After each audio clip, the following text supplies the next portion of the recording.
오늘 말씀을 보면요, 유다왕 여호사밧 때 일어났던 한 전쟁에 대해서 다루고 있습니다.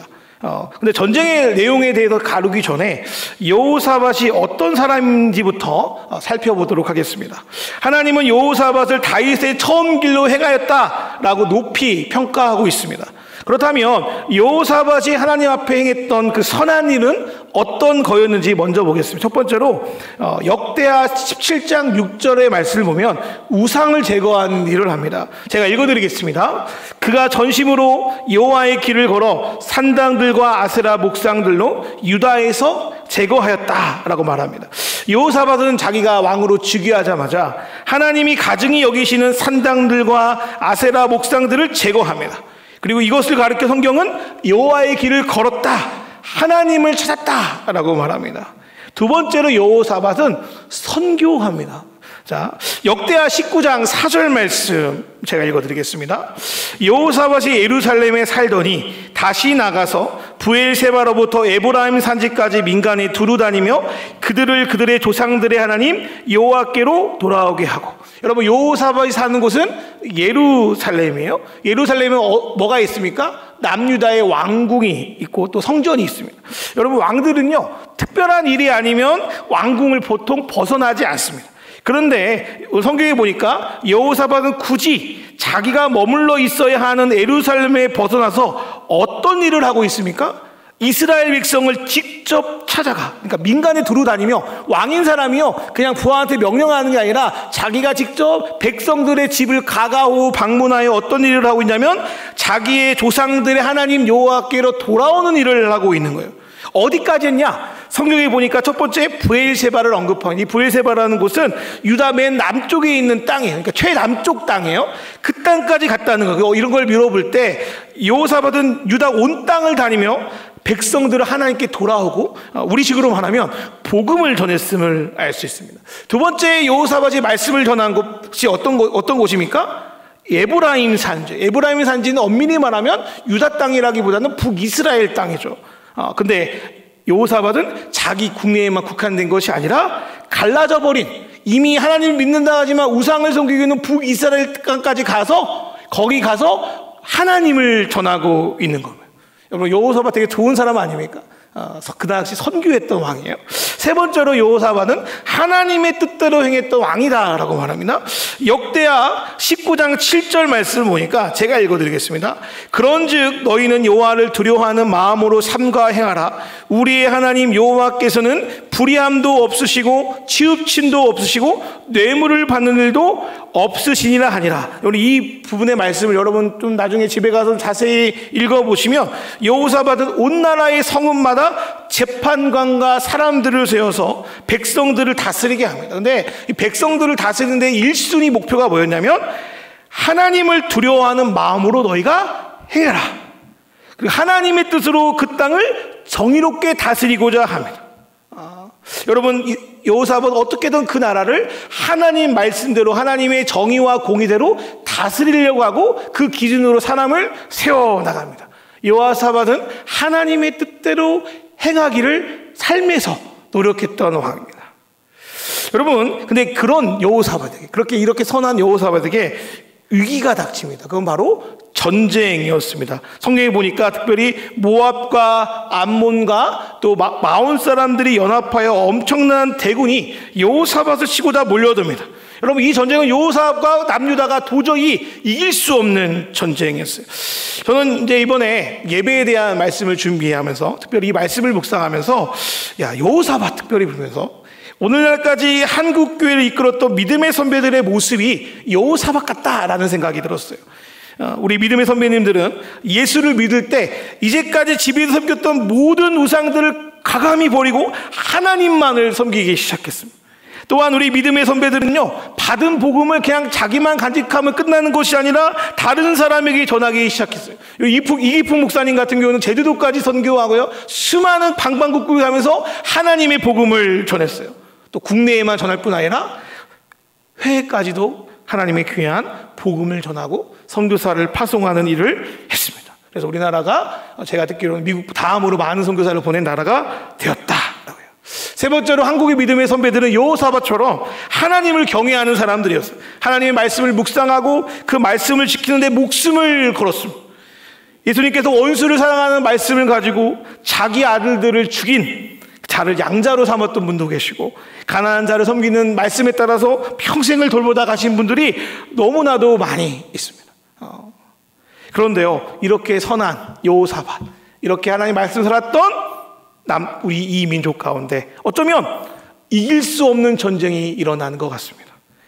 이번 주 목요일날 또 다니엘 키 목사님 오셔서 말씀을 전했는데 정말 그런 것 같아요. 10년 전과 지금의 세대를 비교하니까 다음 세대들이 더 이상 하나님을 섬기지 않고 하나님을 떠나 산다라고 말합니다. 제가 전에 한번 청년 헌신 예배 때 말씀을 드렸지만 기독교라고 체크를 하는 사람들은 20%에 가깝지만 실제로 교회를 다니는 사람들은 5%도 되지 않는다. 그렇다면 실제로 신앙이 있는 사람들은 1%, 2%밖에 안 될지도 모른다라고 하는 거예요. 다음 세대들이 사라지고 있다는 거예요. 어쩌면 이게 우리가 처한 이 땅의 여호사밧, 이 땅의 믿음의 선배들이 처한 전쟁일지도 모르겠습니다.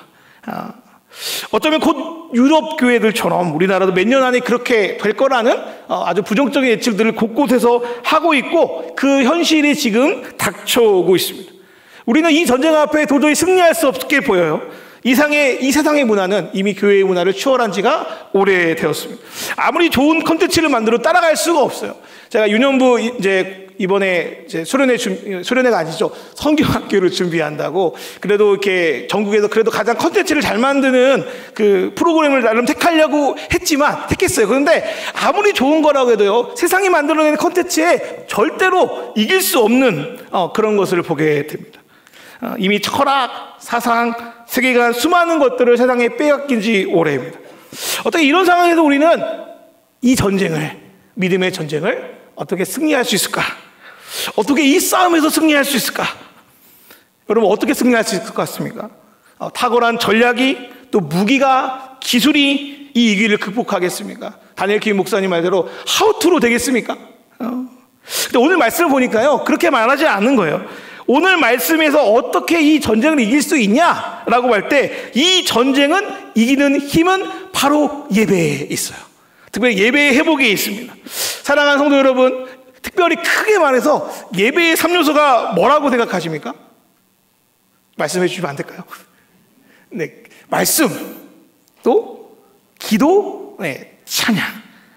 말씀, 기도, 찬양이잖아요. 근데 오늘 말씀을 보니까 여호사밧과 유다 백성은 이 전쟁 앞에 말씀, 기도, 찬양, 어쩌면 순서대로는 기도, 말씀, 찬양으로 하나님 앞에 나아가요. 그 하나님 앞에 나아가는 예배를 하나님께 드릴 때 이 전쟁에서 승리합니다.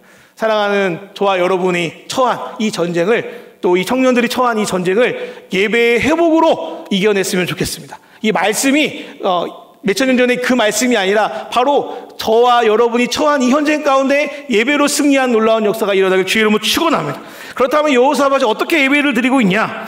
첫 번째로 여호사밧은 여호와 앞에 간구합니다. 다른 말로 기도하며. 도저히 이길 수 없는 전쟁 앞에 여호사밧이 가장 먼저 한 거는 하나님 앞에 기도하는 거였어요. 그리고 유다 모든 성읍에서 다 같이 예루살렘에 몰려와서 하나님께 기도하기 시작해요. 그리고 여호사밧은 온 회중 앞에 서서 하나님께 대표로 기도합니다. 하나님께 뭐라고 기도했는지 말씀을 통해서 보겠습니다. 첫 번째로 여호사밧은 하나님의 속성, 하나님 자신에 대한 기도를 하기 시작합니다. 그게 역대하 20장 6절 말씀인데요. 한번 역대하 20장 6절 말씀은 우리 성경을 통해서 우리 다 같이 한번 읽도록 하겠습니다.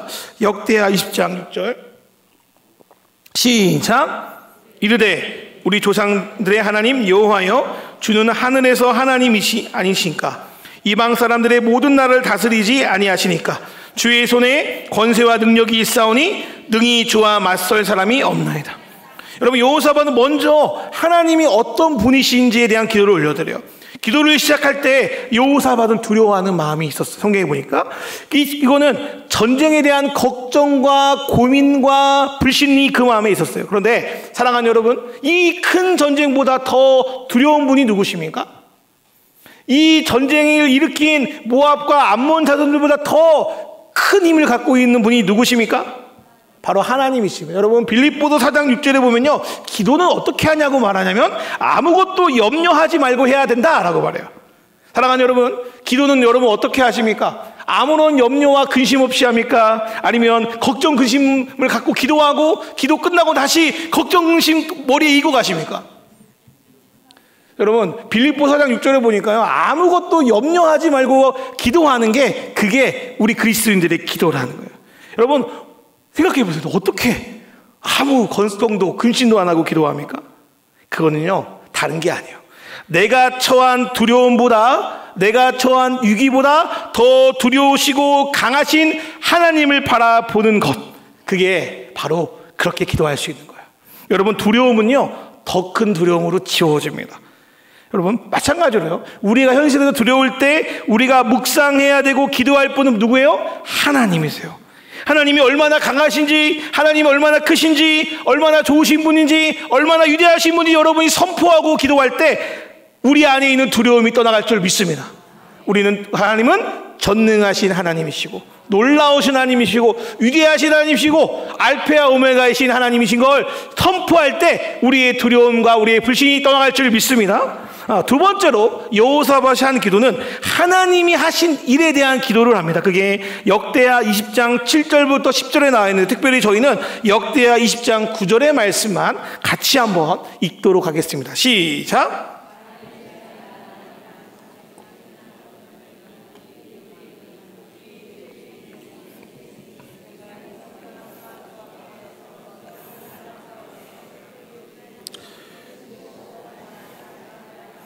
아멘. 두 번째로 여호사밧은 하나님께서 이스라엘 역사 가운데 하신 일들, 그러니까 사실들을 들어서 하나님, 예전에도 우리를 구원하신 것처럼 지금도 우리를 구원해 주십시오 라고 기도하고 있어요.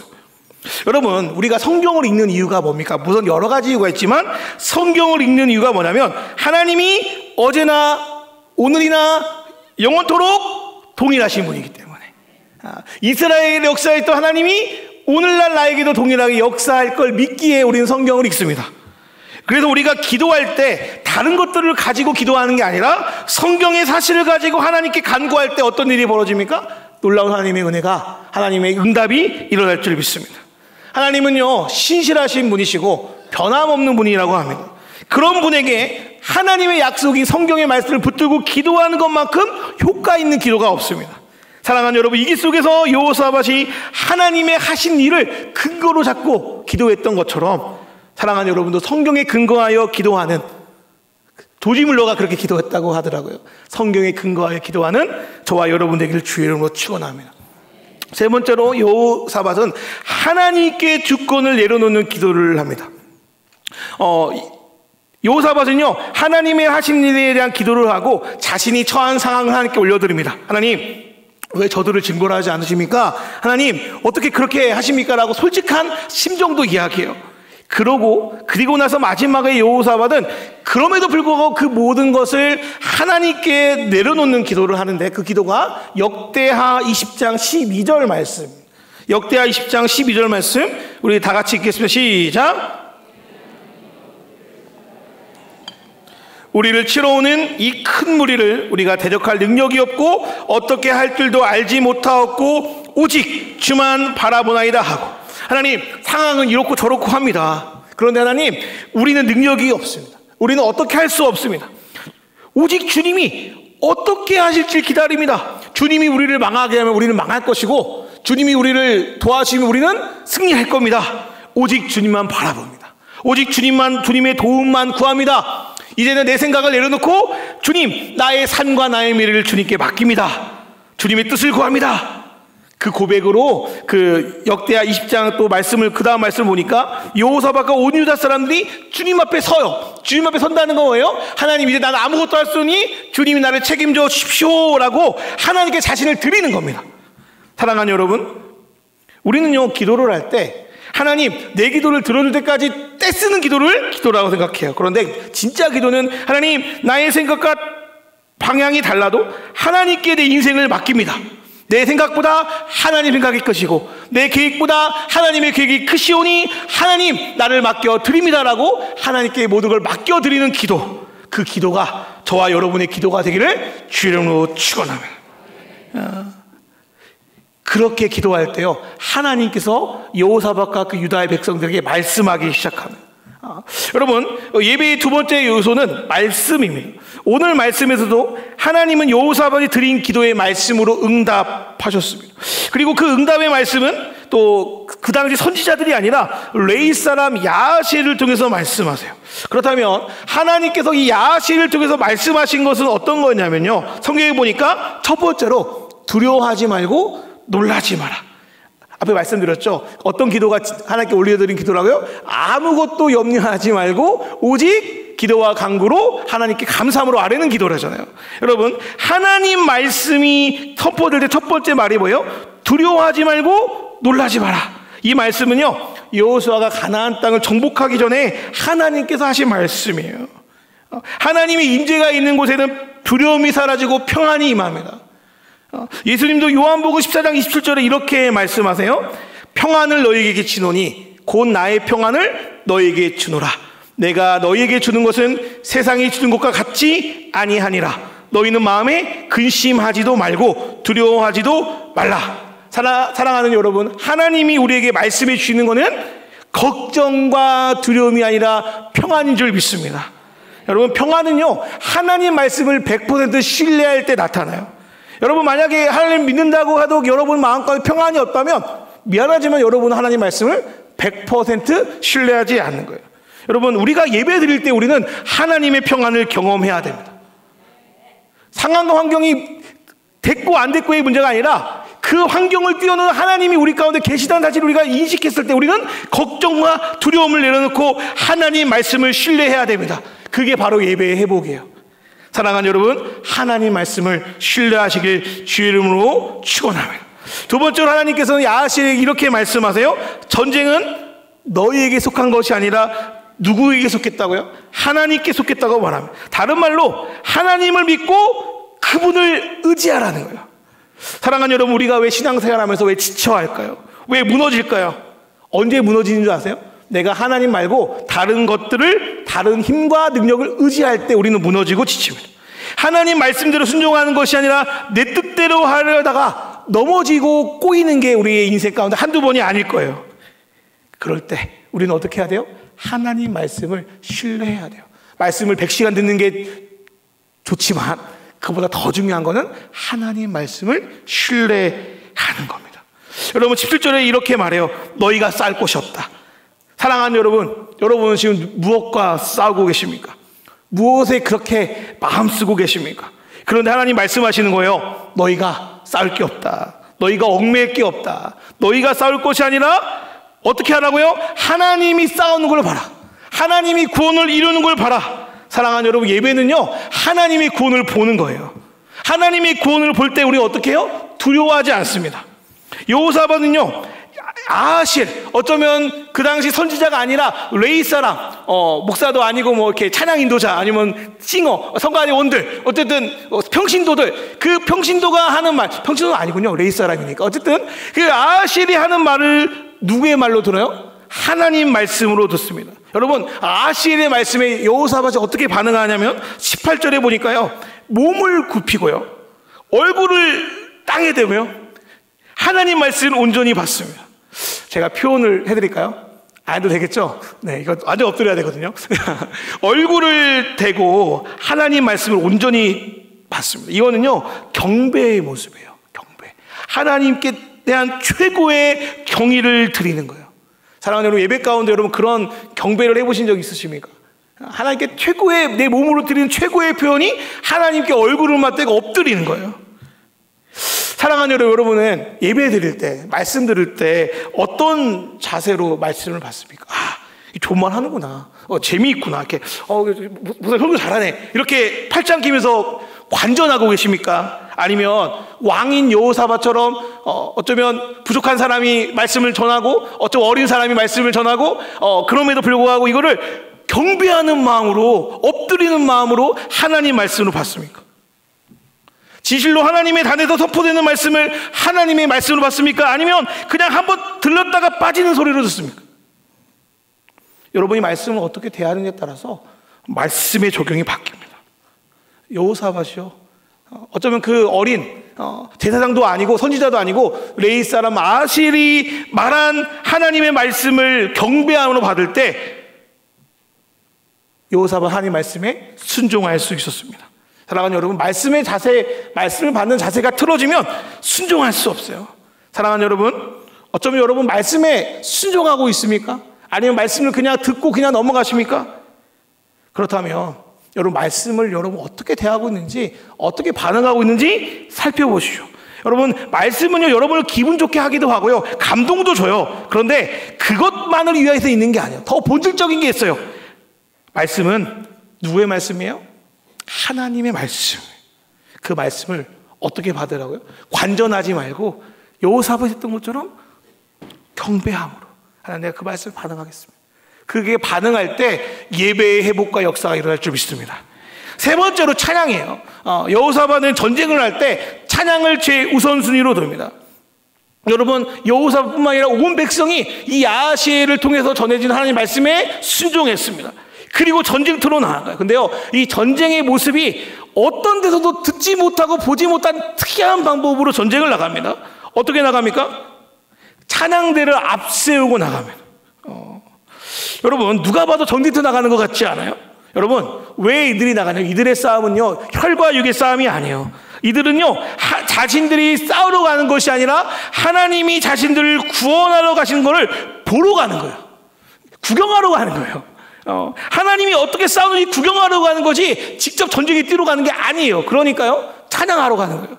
여러분, 이번에 이제 월드컵을 하고 있는데요, 여러분, 스포츠 경기도요, 경기에 임한 선수들의 복장과 스포츠 경기를 응원하러 가는 사람의 복장이 달라요. 그죠? 전쟁하러 가는 사람과 그냥 전쟁을 보러 가는 사람이 달라요. 여러분, 축구 경기를 보러 간 관중들이 직접 경기를 하는 게 아니에요. 그죠? 그 선수들은 뛰고 관중들은 뭐를 해야 됩니까? 관중을 응원해야 하는 거예요. 응원하는 거예요. 여러분, 하나님을 응원하는 게 찬양이에요. 아멘. 근데 응원과 찬양이 다른 게 있어요. 응원은요, 자기의 선수들이 이기기를 바라는 마음으로 하는 거라면, 하나님께 드리는 찬양은 이미 경기 전에 이기신 하나님을 믿음으로 높이고 기뻐하는 거예요. 그래서 유다의 백성들은 전쟁 시작하기 전에 이긴 사람들처럼 어떻게 찬양합니까? 여호와께 감사하세, 그의 인자하심은 영원하도다 라고 선포하며 이미 이긴 전쟁을 기뻐하며 찬양하고 있습니다.